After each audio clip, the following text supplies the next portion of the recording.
What's up, basketball coaches, players, and fans? Welcome to the Pass First podcast where we share our knowledge of the game. My name is Alex Engel, and I'm here with my partner, Augie Johnston. Today, we are going to be talking about a few different topics, including moving without the basketball, specifically talking about cutting. And we hope that you can take something away from this podcast that'll help you with your basketball journey. So, without further ado, let's get into today's episode.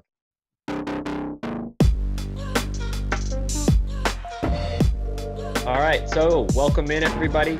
Thank you guys for joining us. Today, we're going to be talking about cutting specifically and all the benefits, the reasons, the different offenses that use cutting.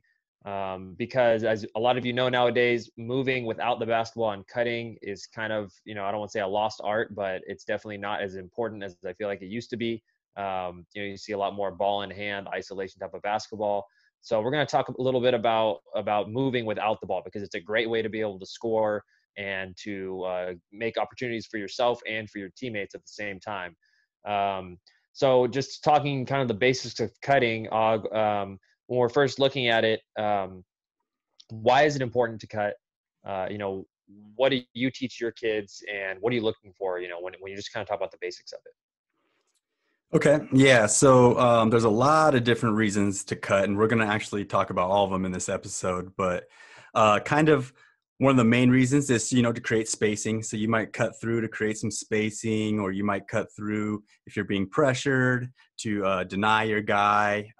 But really, it's important because you're able to create what are called double gaps, more spacing for players to drive, and even just to create spacing to get into whatever offense you might need. Someone might need to cut through and create spacing so that you can run what you want. I guess I'll throw it right back at you if you want to add any one or two things on top of that, but and then we'll just dive into the basics and go from there, I guess. Yeah, I think a couple other things is it makes the defense work harder because if you're just standing in one spot the entire time, the defense doesn't have to move a whole lot, right? And they can just kind of hang out.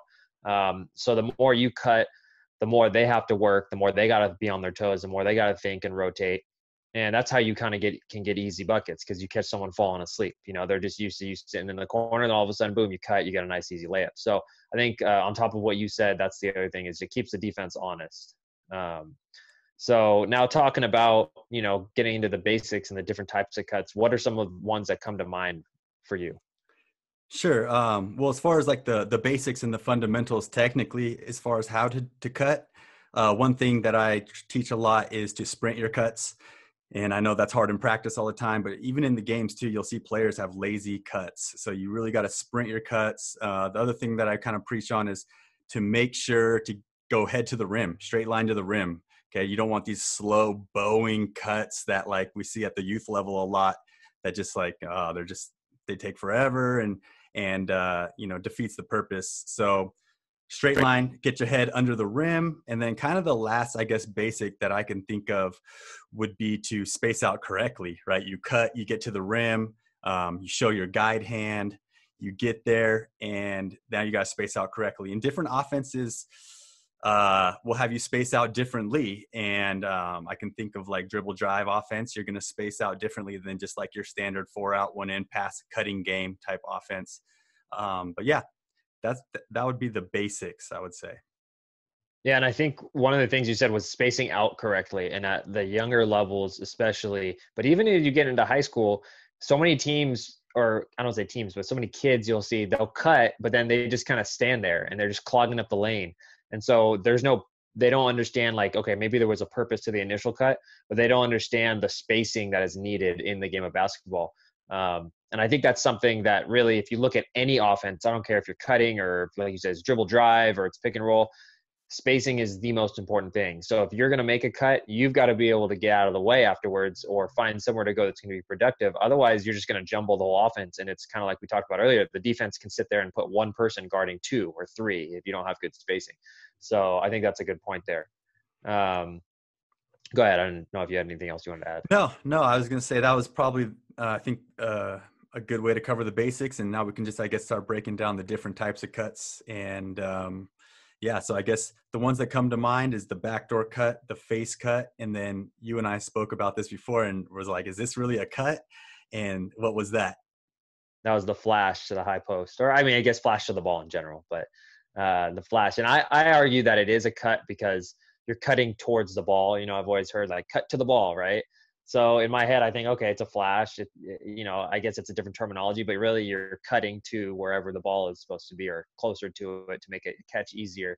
But I think most people, when they think of cutting, they think of, like you said, a face cut or a backdoor cut. That's the first thing that comes to mind. Yeah, even like a post player going block to block, right? Or like flashing to the ball, I guess is a cut in a, in a technical term because you're cutting to the ball. Hmm. And yeah, so as far as backdoor cuts go, um, I guess the typical backdoor cut that you're going to see is from the wing. When you're being denied or pressured, you backdoor cut and you get that off one bounce. And I am definitely a fan of the one hand pass. I'm sorry to all other coaches off on backdoors because it's just faster. And like, I really don't see how two hands on that could be better. But yeah, that's a typical backdoor cut. Obviously, you can backdoor cut from the top. You can backdoor cut in so many different ways, even almost like a post player um, getting dribbled at and then him backdoor cutting, slipping under the basket, little pass right there. But yeah, that's anything else you want to add about backdoor cuts? I think one of the main things is, it depends. Like different coaches teach this differently, but I know one of my coaches used to always say like the universal call for a backdoor cut is a closed fist. And so if you see that when they come out, then that means they're going to go backdoor. And I think that's one of the things that if you're looking for that backdoor cut, especially if it's like like a dribble at action where someone's dribbling at you and then they're going to go, you've got to make sure you're on the same page because nothing is worse than like fake going like this and then they fake the cut and then you throw the ball and it's a turnover and you're like, what are you doing? Like, and that was kind of one of the rules too. My coach was like, hey, if you do this, you have to cut. I don't care what's going on. Like you have to cut. Otherwise you're not going to be on the same page. Um, but as far as just touching on the one hand pass, I agree that I think a lot of times it is a little quicker and it can be more efficient. What I will play the other side for, and what I know coaches do argue, is that once you commit to it, you have to commit to it because you can't pull it back. When you got two hands on the ball, you can always pull it back if you really need to. Um, so I think it's more like the safety side that people are thinking about when they talk about passing with two hands over more than one. But at the same time, if you're really good at it, I mean, we've seen great players over the years, great point guards especially, can make those passes with one hand. So ideally, you can do both. I think those are a couple things I wanted to add on there. Yeah, and I'm definitely coming from the perspective of always being the kind of player that could throw them. So, I mean, obviously, I Hmm. don't want my center to do it. Probably. Yeah. I think you got a solid point guard. That's probably his best bet. But anyways, yeah, and like the thing we talked about too a little bit before this was the backdoor cut. Like, yeah, you can backdoor cut from the top, you can backdoor cut from the wing, but the backdoor cut comes in many forms, and so kind of some other forms, right? And you mentioned one was like a dribble at, right? Someone dribbles at you, you can backdoor, and that can be just an entire offense in itself. Uh, and so another one that I thought of was filling a spot, right? When you are doing some kind of cutting game or in any kind of offense, right? You fill a spot. And if your defender is trying to deny you on that spot, like that's a great time to backdoor cut. And I can think of a couple drills that I really like that works on that. And one of them is you put a coach on the wing, and then you put a player with offense and defense on the opposite wing, and then you put a player with offense and defense on that same side corner. So you got a coach on one wing, on the other wing there's an offense defense, and in the opposite corner offense defense, and you say go, and they fill that top spot. I like that you can get them to try to backdoor cut on those, and then you can give points for deflections on denials so that they actually try to deny. But Hmm. anyways, I love that cut, and I think I've seen like some cool 5-out offenses where they'll do those cuts like 2 times in a row. Hmm. But yeah, can you think of maybe any other kind of backdoor cuts or any other? I mean, we talked maybe a little bit about screens. You can backdoor cut, or what are your thoughts on Yeah. that? Yeah, I mean, I think like you said, off the screen, you're if you get the screen and if they pin him on the backside and you cut to the basket, I guess that would kind of still be a backdoor cut. I mean, it's a cut. You're right. You don't have the ball in your hand, but you're getting help from the Screener. from the screener, right? So I don't know. Some people would probably say that's not exactly the same idea, right? But yeah, I mean, I think no, I think you covered pretty much most of the basics there. I guess my question is, do you feel like that's something you have to practice a lot? to be good at. And let's I'm going to say that for all cuts. I know we haven't talked about all cuts yet, but do you think that cutting is something you have to put in your practices to get the kids to do it, or how do you teach that? It's not like a skill that you're like, okay, go to my skills trainer and teach me how to cut, right? That's not really one of those things.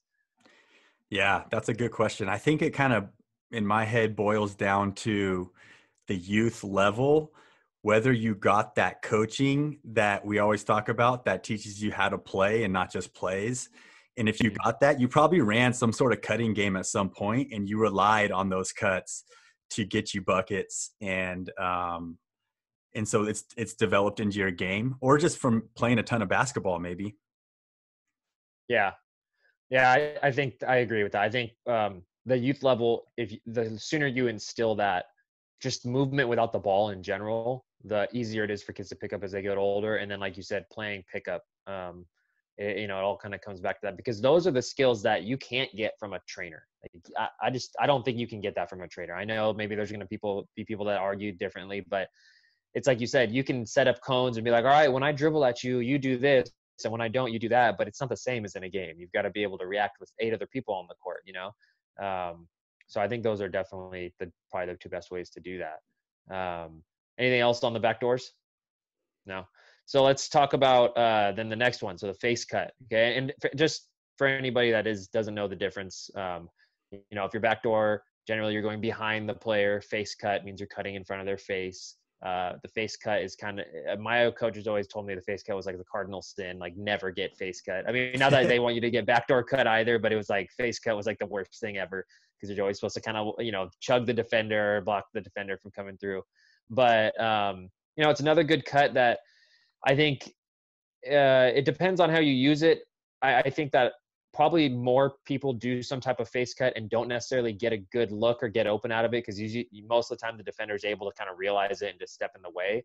I think like if you get a backdoor cut, you're more likely to be open if you actually commit to it and get it right than on a face cut. I think face cuts, because obviously they can see you coming, usually even if you catch it, they're going to keep you away from the basket, right?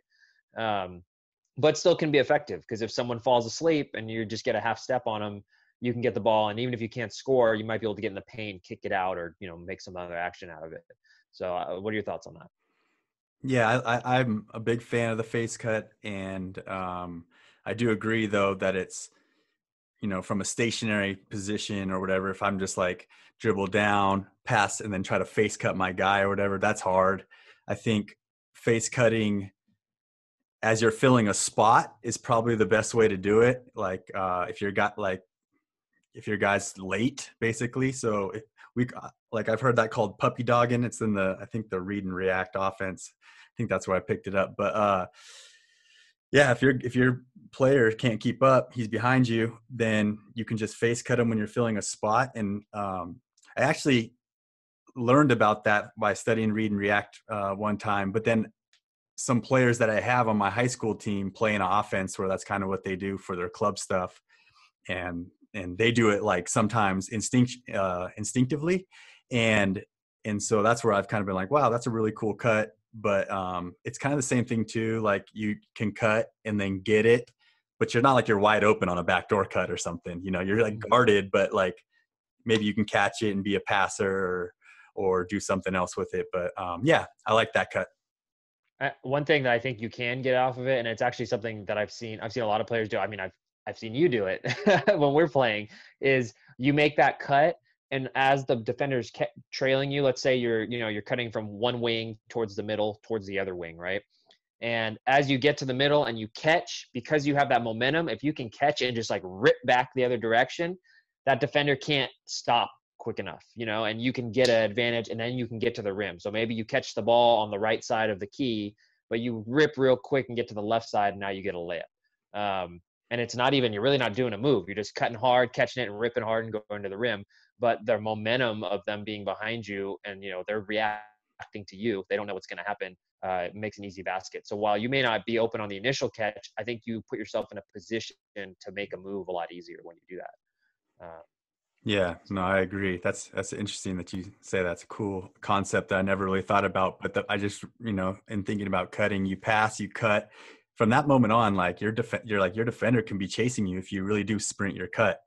When I pass, if I Mm-hmm. can start sprinting, I'm going to go fill out. And I mean, if he's smart, he'll be able to choose the right angles, with every change of direction. So he's always just kind of in a good spot. But a lot of times, yeah, like by the time you fill out and then now it's your turn to fill, like you can have him behind you, get that catch.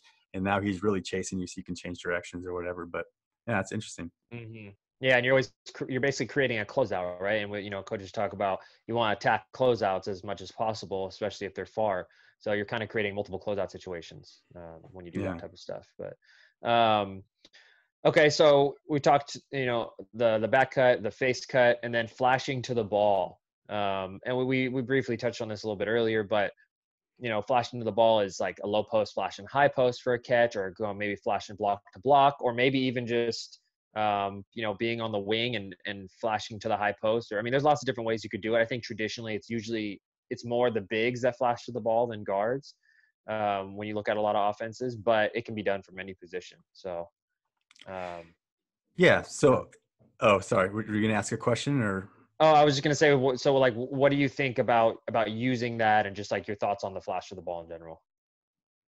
Yeah, I think like you see it like with a lot of offenses where the bigs, like you said, is flashing to the high post. So from there, it seems like it's normally that's used 90% of the time to get into some sort of offense where there's cutters after that.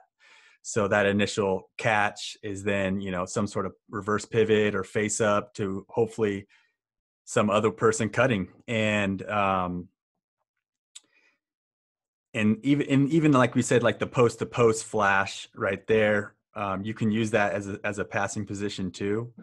But yeah, there's not much to the flash, I don't think, other than you can get some ISOs out of it. You're going to see it a lot in zone, but in man to man, I'm just trying to think if, as far as where you're going to see it. That's mostly where I would see it is in offenses like the Princeton or some sort of um, other kind of cutting offense where you're getting catches there.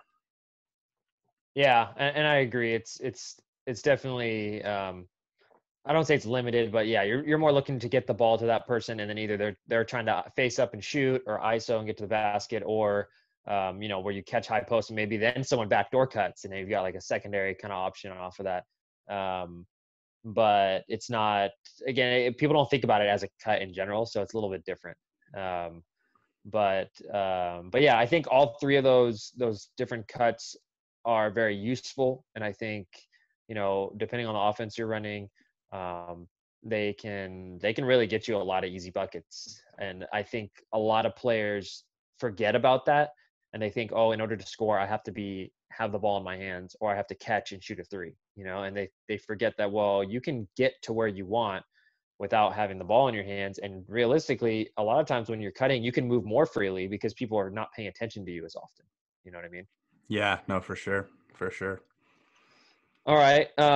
So now when we're talking about the different types of cuts, what are we looking for off of a cut? Like, what are some of the things that you look for, or what you want your players to look for? Yeah, so obviously we're trying to catch and score the ball. So if you can go for one dribble and get a layup, or no dribble and get a layup, or even just create some gravity in the defense as far as now they have a paint touch with the ball, at the rim and draw people in, look to pass. That would definitely give value to that offensive possession. So yes, score the ball, but a lot of times you're going to suck the defense in, and at that point, let's look to pass, um, and also to look to pass to other cutters. Like the whole goal, in my one of my philosophies, is to get multiple paint touches in a possession. So I mean that first one right there is going to hopefully create the advantage. Then you can move the ball to keep the advantage, and then eventually hopefully get back into the paint for an easy one. hmm And I think when we talked about the three different types of cuts, for anyone listening, and those are very generic, like backdoor, face cut, the flash. There are obviously multiple types of different things that you can use, or different types of cuts that fall under that umbrella. Like people talk about the UCLA cut right off that high post, like um, that's really, depending on what side you go, that's really just kind of like a backdoor cut. Um, and so it's the same with what are you looking to get out of it? Well, it depends on where you're sending the cuts from, right? Obviously, realistically, if you're going to break it down to its basics, you're either looking to pass or score.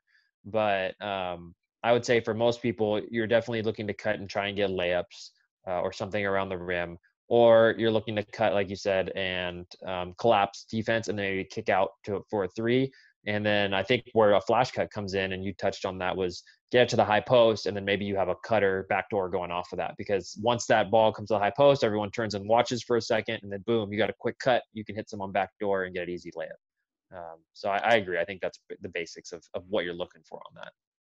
Yeah, and like you said, the umbrella, like you even mentioned a UCLA cut. Like there's so many other kind of cuts too. But before we had this, we had a discussion, right? Of like, let's just go with the umbrella because there's the Laker cut, right? If I dump it into the post, I can cut through. But in a way, that's almost kind of like a back cut if your guy turns his head. And but anyways, yeah, I think that players need to understand that it's not just about you scoring if you cut and get the ball and you have it, because cutting is exhausting. If you're playing like a cutting game, like you're moving without the ball, and like a lot of times you aren't going to get it. And like we said you want to cut so that you can score or pass or also space out and create spacing. So I mean, you might just be cutting to create spacing for a guy who has the ball, who has a mismatch, and Hmm. needs to get to the rack. So um yeah, that I think as far as what you're looking for, there's a grander thing that we are all looking for, but for players it's hard for them to understand that it's not just about them catching and scoring. Yeah, and there's nothing worse than having a player that every time they cut and they touch the ball, they just jack it up. that's that's such a killer for the offense. And when you can get the whole team to understand that hey, it might not be your first cut, it might not even be the second or the third cut, it might be the fourth time, right, or whatever. And you can get them to understand that we're looking for the best shot or the best option, not necessarily the very first one that we get. I think that's when you start to see more efficiency and just better overall offenses because not only do you take better looks, but you wear the defense down, you make them work harder and you make them work longer. So I think that just comes with age and, like you said, what level you learn it. If you're learning that as a freshman in high school and you got like 10 kids that are just learning about cutting as freshmen, you might be in for a kind of a long time because it's going to be, it's going to take you a couple of years for them to really grasp that. But if they pick that up by like fifth or sixth grade, you've got them set for, the next 6 years with at least the basics of understanding all that. So. Okay. So now let's talk about some of the reasons to cut. And I know we've touched on this a little earlier, but what are some of the reasons that come to mind for you when you think about cutting? Yeah, I'll just kind of break down one of them that we've been talking about a little bit as far as like creating space. So, like that's what the dribble drive offense is all about. So imagine 4 out spacing, one in the post on the left side of the basket. So we're talking about the balls in the left slot. So we have our 2 slots, our 2 wings, and our post player. So I can, as the other slot, I can cut through. If I cut to the basket and that ball's in that left slot and I'm in that right slot and I cut to the basket and I fill out to the left side. This is why I mentioned earlier, like normally you would fill out to the right side if you were that cutter in any kind of cutting offense, but I fill out to the left side, so it creates almost that overload where the ball is. That's a huge gap right there that I've just created for my teammate. So imagine we're coming down in transition and I'm in that slot and I look over to my left, it's my point guard with their center guarding them. Like cut through right there, like get out of there. That point guard already wants to take him. Like he wants to take him right now. Like just get out, be a smart player. Like even in an open gym, and that it will initiate a double gap like that, and then you can just that point guard will get to the rack right there. Yeah. But that's creating space. That's like an example, I guess, for creating space with a cut, right? Like I'm not even Hmm. looking to get it. I'm just going to cut through. Right. And I think in transition is obviously one of the best times to do that because you got that break or you got the point guard coming down and you've got a couple guys ahead of him on the right side. Let's say they're on the right side of the court coming down. You got one up in the slot and one on the wing, and they're running down the court too. And if that person in the slot realizes it and they just cut through and clear out to the other side, again, you're creating that one-on-one opportunity for that guard to maybe get in there and get into the rim before the defense gets set up. Because especially in Yeah. transition, usually you don't have as good of help side. You don't have as much rotation because a lot of the players are still getting back. So if you can take advantage of that quickly, I think you get some early opportunities that are good looks. So, what else? Any other things that you can think of? Yeah. So another one would be maybe to try to create a mismatch, right? So uh, if you if all of a sudden you run a pick and roll and there's a switch and your point guard has the big on him, it's kind of the same thing we just talked about in a way. It's trying to create space for him, but that's a little bit different because it's just recognizing a mismatch. You cut through, create that space, and let him go one-on-one or whatever. Try to create that first advantage. Yeah, and I think the main thing, the difference between those two is in transition, they're already, let's say, it doesn't even have to be a mismatch. I mean, it can be in transition, but in transition, they're already spaced out. So whoever's guarding you is guarding you, whoever's guarding the other guard is guarding them, right? Usually they're not going to just middle of the transition switch like 30 feet away from each other, right? So you're just kind of creating space to let the ball handler get to the rim. But in a pick and roll situation, if they switch and the big stays next to you, they're probably going to switch back. And so now you lose that advantage. But if you do a pick and roll and it's, and either they just roll to the basket, which really, again, that's basically a cut, or they just clear out to, the short corner or somewhere else. Now that big has to kind of decide, am I going to play in no man's land with the guard and either let me have a wide open shot as the ball handler or let me get a pass to the post because neither of you is guarding anybody? Or am I just going to come out, guard the guard, put our defender, our guard on my big, and now we have a mismatch situation. So obviously, depending on what the type of defense they run, like it could be different scenarios. But I think that's where you're looking for that mismatch. It's like, okay, very quickly, we only got a couple seconds to drag this big guy out, and my big has to get out of the way. Otherwise, they're just going to switch back, and then we don't have that mismatch anymore. I think Yep. another one, and we talked about this a little bit earlier, is having false action. So, running whether it's a set or an offense, and then having a cutter go through or a cutter, go back door, and then that makes it look like you're trying to get the ball to that player. But in reality, you may have something going on the other side of the court. Maybe someone's coming off the screen or a double screen or whatever it is. And that cut just is enough to get the defense to turn their head for a sec or to kind of follow them out a little bit farther. And then all of a sudden, you look back the other way and someone's come off a screen for a wide open shot. So that's just another thing I was thinking of with cutting. Yeah, false, kind of like false action, or even like running time off the clock. You might see some kind of false action type cutting game, or something super spaced out with those principles. Yeah, and then obviously the last reason to cut is to score the basketball. So we're looking for those backdoor cuts. Those are, to me, pretty gold, because if there's no help defense at clogging it up, then it's a 1-on-0 layup in the half court, which is like almost impossible to get. But like that's the one way to catch a team off guard and to catch a team not in help side is off a backdoor layup. So yeah, anything else? Any other ways you can think of reasons to cut? Or I think those are the most of the main reasons. And obviously at the end of the day, everyone's everyone's doing it because they are trying to score. But I think with the specifically talking about even like the false action, most of the time it's not going to be open, right? Most of the time you're not looking for it. But when you do have false action and the defense does just fall asleep or something crazy happens and all of a sudden that cutter that's never open is wide open, that's where you get your easy ones. It's usually something like that. And you've got to have the, ability to recognize it as a player with the ball and not sit there and be like, oh, I missed it. Like, oh my God, they were so open. Cause that happens, you'll see a player and 99 times out of 100, they're never open. So you don't look at it. And I think that becomes the issue is you have a false action. And because it's a false action, you stop looking at it.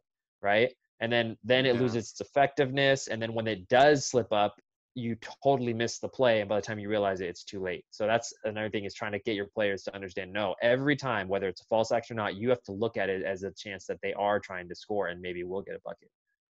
yeah, definitely. And I mean, I can even just imagine it in my head, like the person that misses it, they're wide open under the basket, and the person that didn't get it is like, hands up, here, here, here, and the person with the ball is just like, sorry. How Yeah, many times do you see yeah, that? yeah. Oh, my Uh, bad, my yeah, bad, my my bad. bad. Just like, like I hate when that happens to me personally. It Uh-huh. happens to all of us, at some point when you're playing, you're just like, I should have thrown it. Yeah, Nope. yeah. Yep. It's all that timing and how quick you can react. So, anything else on that, on the reasons, or you think we get it No, all? I think we're good. All right. So let's get into some of the offenses that use it. I'll let you go first. I know you are a fan of some cutting offenses. So tell us about one that you've used and how the cuts work with it. Yeah, so I think almost, well, I guess, yeah, you can say every single offense does involve cutting because at some point, you're going to be okay with your players backdoor cutting, even if you don't really want them to. Like at some point, you'll be okay with it. Mhm. Uh, but as far as like some offenses like rely on cutting solely, like we talked about the like 4 out, one in cutting game or 5 out cutting game, or really, these are really ran at all levels, really to a certain extent. But mostly, I would say these are the youth offenses that are can be effective. So that's one offense. But I'm going to talk a little bit about the Princeton offense because for some reason this was one of our challenges was recognizing backdoor cuts when we did run Princeton for a little bit. And one of the main cuts in the Princeton offense, you're using a screen, you're coming off a screen, but it's a back cut, and that's if you're in 4 out spacing and you got somebody at the high post, and I throw that ball to the wing right there, the opposite slot will come off a little back screen right there. It's like a little backdoor cut, and that's really what you're looking for in that base chin offense in Princeton. But the thing also in that chin offense in Princeton is you need to get it to the level to where it's ran like a motion offense to a certain degree where players feel like they're free and that they are going to constantly be backdoor cutting their players, and they're looking for those backdoor cuts, on the wings, from slot to slot, just on different ball reversals, like not able to pass here. All right, I'm going to take a dribble here, pivot back here. It should automatically create a backdoor cut from the wing. So just for example, let's say I'm trying to throw it uh, to the other slot and I take one dribble at him, not there. I would reverse pivot back. I'm supposed to automatically backdoor cut the wing that I'm dribbling at. But those are like the main cuts. And one thing that we struggled with, like I said, was having the freedom and it was probably because we just learned it and it was new and I didn't stick with it long enough, but having the freedom to run it like a motion. Mhm. And yeah, so that's the Princeton offense, and like it is a cutting offense. Yeah, and for those of you that are at home that maybe don't know the Princeton super well, but and I'm not an expert or master of the Princeton, but I understand some of it or the basics. But it is a very high level, like high IQ offense, and there are a lot of cuts. But you said it takes time to learn it. Like it does take a while. Like there's a reason Princeton ran it. There's a reason it's not called some other random school. Like it's an Ivy League offense because the guys that were running it were really smart and they knew how to run their stuff. Not to say that nobody else can run it. Obviously, other teams have adapted it now, but you constantly have to be thinking about what's the next thing. You got to be thinking like a step ahead. And I guess that's all basketball, but I feel like with the Princeton especially, like you really got to think about what's this going to do and what's this going to what is this going to set up, because every little motion can create another motion somewhere else, or another cut. So.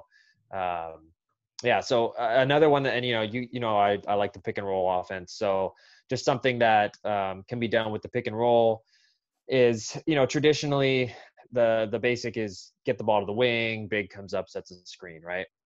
But you can do something where you have maybe a guard in the corner, guard on the wing, and you're big up top, and or maybe whoever it is up top, and when that ball, instead of it just getting passed to the wing and then a big coming and setting a screen, either from straight from the top or maybe from the block, um, that guard actually on the wing will cut through to create space, to kind of create that, like, what do you call a double gap, um, and then that allows the person in the corner to rise up.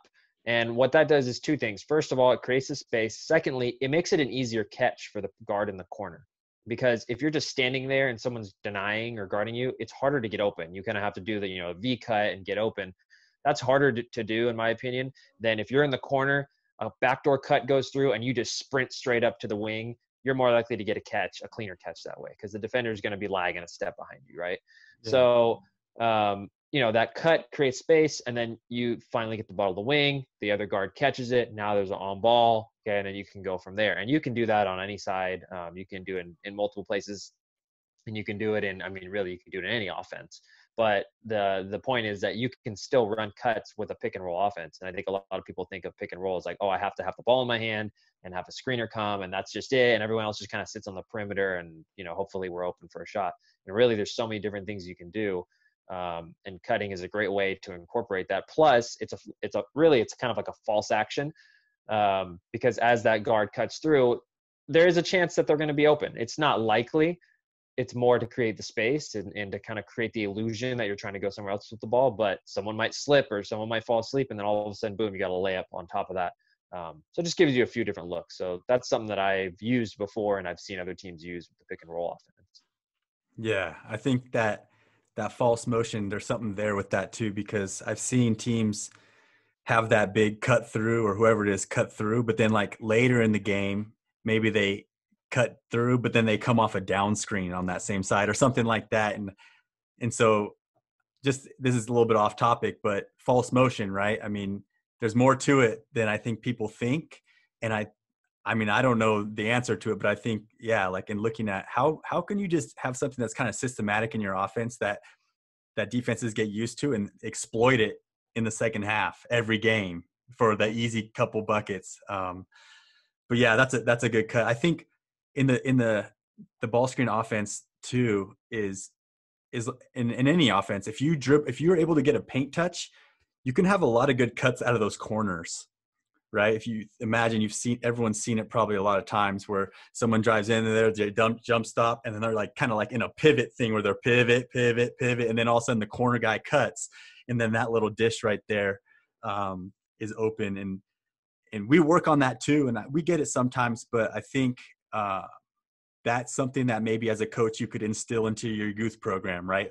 Like same with face cutting. Like what are you putting into the youth program that is going to pay off in the end when you have these kids that are masters at recognizing that cut right there on the paint touch, and masters at face cutting their defenders when they're slow. I think it just kind of boils down to, yeah, like teaching players how to play, and then when they get old enough, and this is kind of the philosophy that I'm moving more and more towards, is just freedom on offense.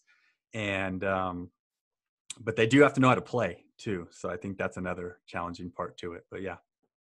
Yeah, I agree with that. I think, I mean, there's not much more I can add. I think you hit that one on the head there. But just kind of going back to your thing on false motion, and as far as like creating, I guess I would call it counters to your offense, is you get that same motion over and over and over again, and then the defense gets used to it, and then all of a sudden, you call out to your team, or your point guard calls out, hey, whatever the play is called, head tap B or something. You know what I mean? You change just one little thing's a little different. Everybody knows, okay, now instead of doing the same thing, when that cutter goes through, they're going to come down like a double stagger or a pin down, and then all of a sudden you get like a wide open 3-pointer, or a wide open shot, because it's the same. It looks exactly the same as your offense. Nothing is different, and then boom, just that little tweak to it changes everything, and you can get, like you said, in the second half, you might be able to get 3-4 wide open shots off of it. And really good teams have like 4 or 5 different options that they can do off that. And they've practiced them, and that's it. They may have their offense or 2 offenses, and they've got their 4 or 5 quick hitters, and that's their bread and butter, and that's all they use. So I think that's something that I'm still working on, is trying to find good ways to incorporate my offenses into my quick hitters. Some of them are easier for me to do, and some other ones, it's like, man, it's hard to find this, to get this to set up the way I really want it to. So that's Definitely. something that I think you got to keep looking for. So anything else in regards to just cutting in general? No, not really. I think I just want to kind of, I know we're going to wrap this up, but one last thing about like the whole continuity offense, like that's really the name of the game, right? I mean, people like don't like the flex offense nowadays, but there's, all kinds of teams that still run flex at the highest level. I mean, it's part of NBA actions all the time, but I mean, even overseas, I know a team in Australia runs it in. But what they do is you run a continuity offense, and then you hit them with those counters, right? They think you're going to cut through off the wing. Well, you're just going to seal them sometimes, and I think looking back at running flex throughout my high school with a lot more freedom than flex really gives you, it was like that. By the time we were old enough, we were just naturally doing these little counters to this continuity offense, and yeah, worked out. Yeah, and I think with any offense, the more your players can understand that the game is not robotic. And that's something that I say a lot to my girls. I'm like, don't be a robot, you know? Mhm. Yes, I get it. I want you to run this offense, but if you see an opportunity to backdoor or to flash and it's not going to screw up the offense for everyone else and you know it's going to get you a layup, then you have to take that. Because I can't sit there and tell you to put your left foot in front of your right foot every time you do something. You know, like you've got to be able to think on your own. So I think that, in essence, like you said, especially the higher level you get, the more you're expected to be able to think on your own. You can't just be a robot and be like, well, but coach said run the play. Well, what do you want? What's the point of the play? To score, right? So if you can get an easy bucket, then that's all you got to worry about at that point. So, all right. Well, we'll wrap it up then. Thank you guys so much for watching. We really appreciate it. If you're watching on YouTube, make sure you like and subscribe. If you're listening on iTunes, make sure you subscribe there as well. We come out with a new episode once a week, and we hope to see you guys in the next one. Peace.